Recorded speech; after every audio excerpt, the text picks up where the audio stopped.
భగవంతుడా, మొత్తానికి ఉద్యోగం వచ్చింది. ఎన్నో రోజుల నా కళ నెరవేరింది. ఈ రోజు నుంచి చాలా కష్టపడి బాగా డబ్బులు సంపాదించి నేను తొందరగా కోటీశ్వరుని అయిపోవాలి తండ్రి. అమ్మా, నేను ఆఫీస్కి వెళ్ళేసి వస్తా. సరే నాన్న, జాగ్రత్త.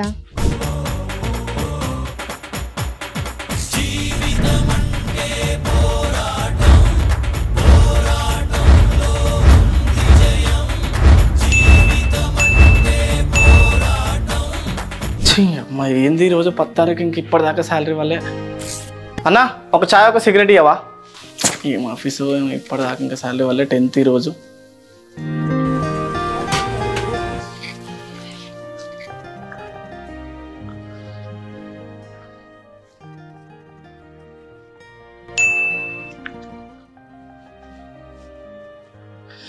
అమ్మయ్యా, శాలరీ పడ్డది.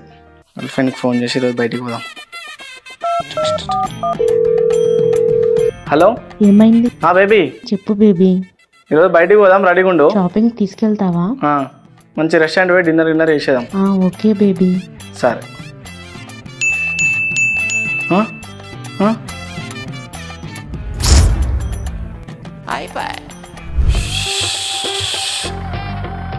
పైసలు తెచ్చివా? ఊహిస్తేనే భయంకరంగా ఉంది.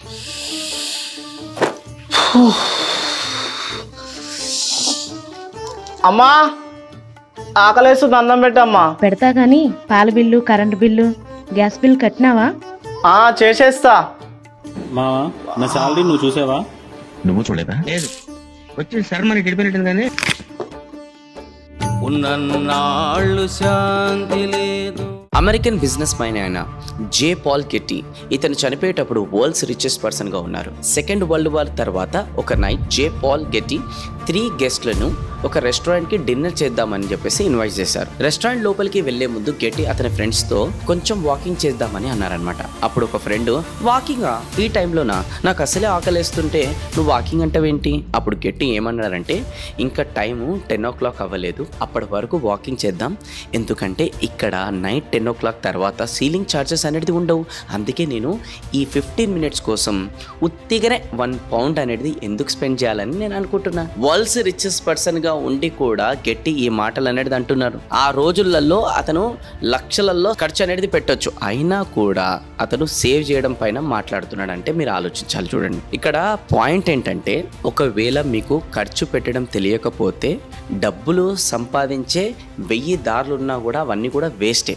ఒకవేళ మీకు ఒక బకెట్ అనేది ఉంది, ఆ బకెట్ కింద అనేది కింద హోల్స్ ఉన్నాయి, అండ్ పైన నుంచి నేను చాలా వాటర్ వస్తున్నాను, అండ్ బకెట్లో వాటర్స్ అనేది నిలబడతాయా? అందుకే ఇక్కడ ఎంత డబ్బులు సంపాదిస్తున్నారు అనేది ఇంపార్టెంట్ కాదు, అది ఎలా ఖర్చు పెడుతున్నారు అనేది ఇంపార్టెంట్. ఈ వీడియోలో డబ్బులను ఎలా ఖర్చు పెట్టాలో చూద్దాం. డెట్ అంటే అప్పు ఎలాంటి సిచ్యువేషన్ లో తీసుకోవాలి, ఏ బ్యాడ్ హ్యాబిట్స్ ని మీరు వదిలేయడం వల్ల మీరు క్రోర్స్ సంపాదించుకోవచ్చు, కార్ ని ఎప్పుడు కొనాలి, ఎలాంటి వాటిపైన మీరు ఖర్చు చేయడంలో అస్సలు ఆలోచించకూడదు.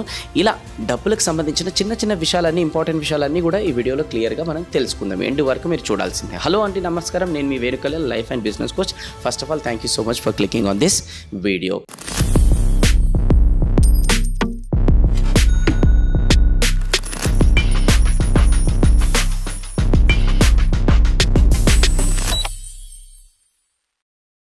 డబ్బుల గురించి ఈ ఫస్ట్ లెసన్ని మీ లైఫ్ మొత్తం కూడా గుర్తుపెట్టుకోండి.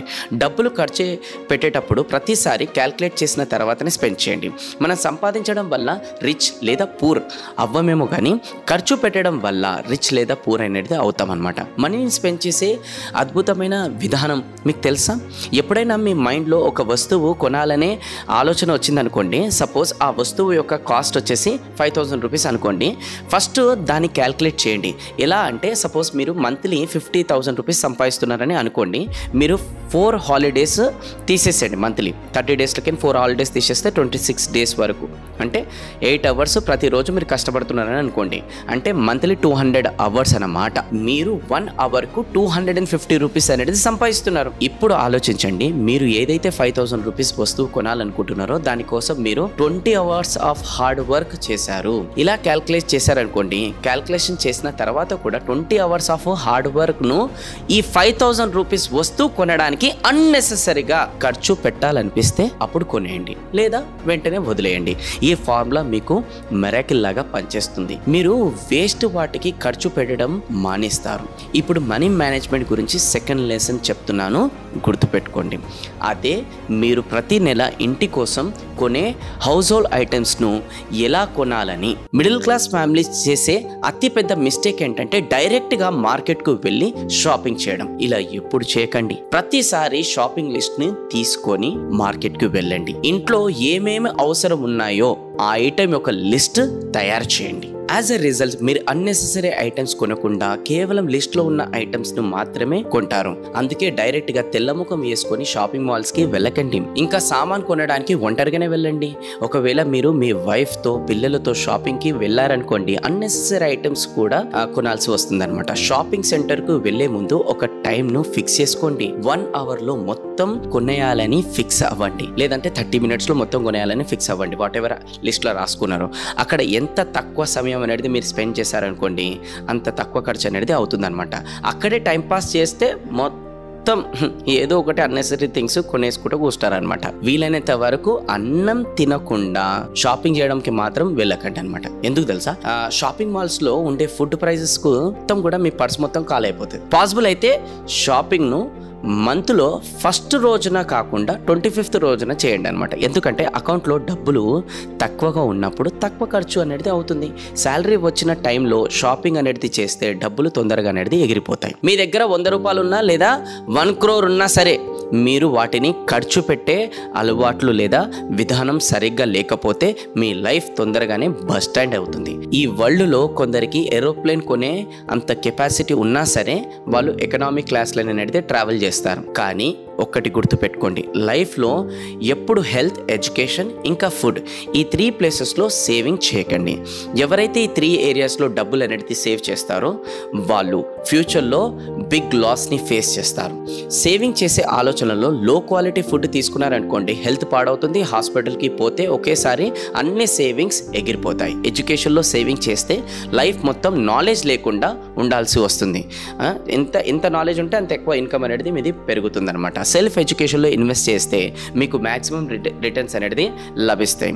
Best investment is on self investment అని నేను వారెన్ బఫెట్ అన్నారు అనమాట. సేల్స్లో తక్కువ ప్రైస్కి వస్తున్నాయని అన్నెసరీ థింగ్స్ అనేది ఎప్పుడు కూడా కొనకండి. ఇది మాత్రం గుర్తుపెట్టుకోండి, అనవసరమైన వాటి కోసం ₹1 కూడా ఖర్చు పెట్టడం కూడా చాలా కాస్ట్లీ అవుతుంది. ఇంకా నెక్స్ట్ మన థర్డ్ లెసన్ వచ్చేసి మీ ట్యాక్సెస్ను ఎఫిషియెంట్గా ప్లాన్ చేసుకోండి. లీగల్గా ట్యాక్స్ సేవ్ చేయడానికి ప్రయత్నించండి. ఇందులో CA మనకు హెల్ప్ అనేది చేయగలుగుతారనమాట.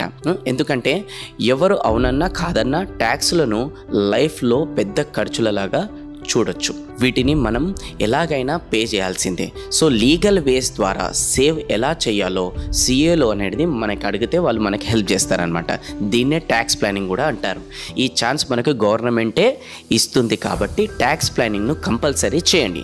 మనీ మేనేజ్మెంట్లో మన 4th లెసన్ వచ్చేసి కార్ని ఎప్పుడు కొనాలి అని. చాలా మందికి కార్ ఎప్పుడు తీసుకోవాలో అర్థమే కాదు. కార్ కొనడానికి కరెక్ట్ రూల్ ఏంటో తెలుసా? చాలా మందికి తెలియదు. కొందరు కారు కొన్న తర్వాత పేదోళ్ళు అయిపోతారనమాట. ఎందుకంటే వాళ్ళు ఇతరులను చూసి కార్ అనేది కొంటారు కాబట్టి, ఫ్రెండ్స్ తీసుకున్నారు కాబట్టి నేను కూడా కొనాలని కొంటారు. కానీ కార్ కొనడానికి ఒక రూల్ ఉంది, అదే 24-10 రూల్. ఈ రూల్ మీకు పనిచేస్తుంది. ఇందులో 20 అంటే కార్ యొక్క టోటల్ కాస్ట్లో మీ దగ్గర తక్కువలో తక్కువ 20% డౌన్ పేమెంట్ ఉండాల్సిందే. ఇంకా ఎక్కువ ఉంటే బెటరే. 4 అంటే 4 years కంటే ఎక్కువ డ్యూరేషన్లో కార్ని ఫినాన్స్ చేయించకండి. అమ్మేవాళ్ళు మీకు 7 years ఆఫర్ చేస్తారు, కానీ ఇలా చేస్తే ఇంట్రెస్ట్ చాలా పెరిగిపోతుంది. 10 అంటే మీ మంత్లీ ఇన్కమ్లో EMI వచ్చేసి 10% కంటే ఎక్కువ ఉండకూడదు అనమాట. సపోజ్ మీ ఇన్కమ్ 1 lakh ఉందనుకోండి, మీ EMI వచ్చేసి 10,000 రూపీస్ కంటే ఎక్కువ ఉండకూడదు. కారు కొనడంలో సెకండ్ రూల్ వచ్చేసి మీ కార్ యొక్క కాస్ట్ మీ ఇయర్లీ ఇన్కమ్లో 50% కంటే ఎక్కువ ఉండకూడదు. ఇయర్లీ మీరు 20 lakhs రూపీస్ ఎర్న్ చేస్తే కార్ యొక్క కాస్ట్ 10 lakhs కంటే ఎక్కువ ఉండకూడదు. ఏది ఏమైనా కారు కొనడానికి వెళ్ళినప్పుడు ఈ రూల్ని ఖచ్చితంగా పాటించండి. మనీ మేనేజ్మెంట్లో 5th లెసన్ వచ్చేసి ఒక్క బ్యాడ్ హ్యాబిట్ని మానేయండి, ఇంకా మీరు కోటీశ్వర్లు అయిపోతారు. కేవలం ఈ ఒక్క హ్యాబిట్ మాత్రమే వదిలేయండి చాలు. అదే అండి, మీకు స్మోకింగ్ చేసే అలవాటు ఉంది అంటే దాన్ని వదిలేయండి. లేదంటే గుట్కా, పాన్పర్, alcohol, whatever bad habits. మీరు కేవలం 100 రూపీస్ సిగరెట్స్ను డైలీ తాగడం వల్ల మీరు 40 ఇయర్స్లో 2 crore రూపీస్ ఆఫ్ సిగరెట్స్ అనేది తాగుతున్నారు. 2 crore రూపీస్ ఆఫ్ సిగరెట్స్ అని మీరు షాక్ అవుతున్నారా? సపోజ్ మీరు 100 రూపీస్ సిగరెట్స్ రోజు స్మోక్ చేస్తే ఇయర్లీ అప్రాక్సిమేట్లీ 40,000 రూపీస్ సిగరెట్స్ను తాగుతున్నారు. ఈ 40,000 రూపీస్ను మీరు తెలివిగా 10% కాంపౌండింగ్ గ్రోత్ లభించే చోటు ఇన్వెస్ట్ చేస్తే ఏమైతుంది? 40 ఇయర్స్ తర్వాత మీరు 2 crore రూపీస్ కంటే ఎక్కువ సంపాదించవచ్చు.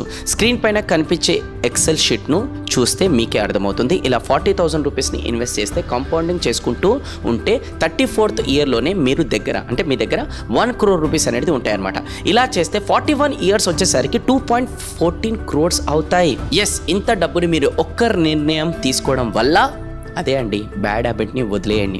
సిగరెట్ తాగాలని ఏదైతే ఫిక్స్ అయ్యారో దాన్ని మానేయండి. హెల్త్ కూడా బెటర్ అవుతుంది. ఇంకా 40 ఇయర్స్లో 2 crore రూపీస్ కూడా మీరు సంపాదించుకోవచ్చు. కోటీశ్వర్లు కూడా అవ్వడానికి దీనికంటే ఈజీ వే ఇంకేమైనా ఉందా? మీరే చెప్పండి. మన 6th లెసన్ వచ్చేసి ఏంటంటే రూల్ ఆఫ్ డెట్. దీన్ని మీరు అర్థం చేసుకోవాల్సిందే. ఈ లోకంలో మంచి అప్పు కూడా ఉంటుంది, ఒకవైపు ఇంకోటి చెడు అప్పు కూడా ఉంటుందన్నమాట. రిచ్ పీపుల్లో పూర్ పీపుల్లో డిఫరెన్స్ ఇక్కడే వస్తుంది. రిచ్ పర్సన్స్ ఈ రోజు ఉన్న డబ్బులని రేపటి కోసం సేవ్ చేస్తారు, కానీ పూర్ పర్సన్స్ మాత్రం రేపు వచ్చే డబ్బులని ఈ రోజే ఖర్చు పెట్టేస్తున్నారు. ఎలాగైతే సిగరెట్ ప్యాకెట్ పైన వార్నింగ్ రాసి ఉంటుందో అలానే ప్రతి లోన్ అడ్వర్టైజ్ పైన కూడా వార్నింగ్ ఉంటే బాగుంటుంది. అన్నిటికంటే వరస్ట్ లోన్ ఏమన్నా ఉంది అనంటే అదే క్రెడిట్ కార్డ్ యొక్క లోన్. ఈ రోజుల్లో ఈ క్రెడిట్ కార్డ్ అనేది డిస్ట్రాయ్ చేసే వస్తువులా మారిందనమాట. గుర్తుపెట్టుకోండి, ఏ వస్తువైనా మీ నెట్ క్యాష్ చేసి తీసుకోలేకపోతున్నారనుకోండి, దాన్ని అప్పు చేసి తీసుకోకండి. బై నౌ పే లేటర్ అనే ఆప్షన్ అందరినీ పాడు చేస్తుంది. చాలామంది అప్పులలో ఎందుకు పేరుకుపోతారంటే వాళ్ళు ప్రజెంట్ గురించి తప్ప ఫ్యూచర్ గురించి అసలు ఆలోచించరు కాబట్టి. ఇప్పుడు డెట్ యొక్క సింపుల్ ప్రిన్సిపల్ ఏంటో చూద్దాం. టైం గడిచే కొద్దీ వాటి వాల్యూ తగ్గిపోయే వస్తువులను ఇంట్రెస్ట్లో కొనకండి. అంటే ఇల్లు కొనడానికి లోన్ తీసుకోవచ్చు, కానీ పెళ్లి బట్టలు కొనడానికి లోన్ తీసుకోకండి. కొన్ని లోన్స్ మంచివి కూడా ఉంటాయి. లైక్ ఇల్లు కట్టడానికి కోసం తీసుకున్న లోన్, సపోజ్ మీరు 10 lakhs లోన్ తీసుకొని 2 BHK కన్స్ట్రక్షన్ చేస్తే మంత్లీ 50,000 రెంట్ మీకు వస్తుంది అనుకోండి. అప్పుడు 10 lakhs పైన ఇయర్లీ 8% ఇంట్రెస్ట్ అనుకుంటే 80,000 అవుతుంది. ఇంకా 50,000 మంత్లీ రెంట్ ఇయర్లీ 1,80,000 అవుతుంది. ఇంట్రెస్ట్ పే చేసినా కూడా ఇయర్లీ 1 lakh సేవ్ అవుతాయి. ఇది మంచి లోన్, తీసుకుంటే తప్పేం లేదు. కానీ ట్రావెల్ చేయడానికి లోన్ తీసుకోవడం, షో ఆఫ్ చేయడానికి తీసుకోవడం, అప్పులు చేయడం, ఎంటర్టైన్మెంట్ కోసం లోన్ తీసుకోవడం అనేది చాలా వర్స్ట్ థింగ్. ఇలా చేస్తే మీరు ఇన్కమ్ను డిస్ట్రాయ్ చేసుకుంటున్నారు. కాబట్టి ఇలా వేస్ట్ అప్పులు చేయకండి. లాస్ట్లీ మన 7th లెసన్ వచ్చేసి ఇది నేర్చుకోవడం చాలా ఇంపార్టెంట్. షో ఆఫ్ చేయడం మానేయండి. విల్ రోగ్రెస్ ప్రకారం చాలామంది సంపాదించిన డబ్బులు అవసరం లేని వాటిపైన ఖర్చు పెట్టి ఇతరులను ఇంప్రెస్ చేయడానికి స్పెండ్ చేస్తారు. చాలామందికి డబ్బులు వచ్చిన వెంటనే లైఫ్ స్టైల్ను చేంజ్ చేసే ఆలోచనలు వస్తాయన్నమాట. కొత్త ఫోన్ తీసుకోవాలి, కొత్త సోఫా సెట్ తీసుకోవాలి, కొత్త ఏసీ తీసుకోవాలని అనుకుంటారు. షో ఆఫ్ చేయడానికి డబ్బులు ఖర్చు పెడుతుంటారు. మీరు నోట్ చేసే ఉంటారు, రిచ్ పర్సన్స్ ఇతరులను ఇంప్రెస్ చేయడానికి ప్రయత్నించరు, కానీ పూర్ పీపుల్స్ మాత్రం తమ రిచ్నెస్ను ప్రూవ్ చేయడానికి షో ఆఫ్ కోసం వేస్ట్ ఖర్చులు చేస్తూనే ఉంటారు. ఇలా సగం జీవితాన్ని షో ఆఫ్ చేయడంలోనే స్పెండ్ చేస్తారు. ఇంప్రెస్ చేయడానికి అన్నెసెసరీ థింగ్స్ను కొనకండి దయచేసి మై డియర్ ఫ్రెండ్స్. ఈ వీడియోలో చెప్పిన 7 మనీ మేనేజ్మెంట్ లెసన్స్ను తప్పకుండా ఫాలో చేయండి. అలానే ఏ లెసన్ మీకు చాలా బాగా నచ్చిందో, చాలా బాగా రియలైజ్ చేసిందో కమెంట్ బాక్స్లో తెలియజేస్తే నాకు కూడా చాలా బాగా అనిపిస్తుంది అనమాట. అండ్ చాలా మోస్ట్ ఇంపార్టెంట్ విషయం ఏంటో తెలుసా, ఇవన్నీ విషయాలు మన స్కూల్స్ కాలేజ్ లైఫ్లో ఎక్కడ కూడా నేర్పించారు. ఎవరు కూడా చెప్పేవాళ్ళు కూడా ప్రాపర్గా ఉండరు. మనం మిస్టేక్ చేసి అనుభవం నుంచి నేర్చుకోవాలి. ఆ లోపల మనకి టైం వేస్ట్ అవుతుంది, డబ్బులు కూడా వేస్ట్ అవుతుంది. అందుకోసం దీన్ని దృష్టిలో పెట్టుకొని నేను ఒక మనీ మేనేజ్మెంట్ పైన ఒక ప్రోగ్రామ్ డిజైన్ చేశాను. How to become financially free in a strategic way. ఇది చాలా అద్భుతమైన ప్రోగ్రామ్. దయచేసి మీరు ఈ 7 పాయింట్లు ఇప్పుడు ఇంత ఇంప్రెస్ చేసినట్టయితే ఒక 2 గంటలు నాకు టైం ఇవ్వండి. మీ ఫ్యామిలీతో పాటు కలిసి ప్రోగ్రామ్ అటెండ్ కండి. నిజంగా చెప్తున్నాను, నెక్స్ట్ ఇయర్కి వచ్చేసరికి మీ బ్యాంక్ బ్యాలెన్స్ పెరుగుతుంది, మీ అసెట్స్ పెరుగుతాయి, మీ మనీ మేనేజ్మెంట్ పట్ల మొత్తం మైండ్ సెటే మారిపోతుంది. 2 గంటలు నాకు ఇవ్వండి. మరిన్ని వివరాలు తెలుసుకోవాలనుకుంటే కింద డిస్క్రిప్షన్లో లింక్ ఉంటుంది. ఆ లింక్ క్లిక్ చేసి మీరు ఇప్పుడు రాబోయే నా మనీ మేనేజ్మెంట్ వర్క్షాప్కి సండే రోజే మంచిగా టైంలోనే కండక్ట్ చేస్తున్నాను. మీరు అటెండ్ అయ్యి నెక్స్ట్ లెవెల్కి గ్రో కండి. All the very best. Thank you so much. మళ్ళీ నెక్స్ట్ వీడియోలో కలుద్దాం. Till then bye. నేను మీ వేణు కళ్యాణ్ సైనింగ్ ఆఫ్. జై హింద్.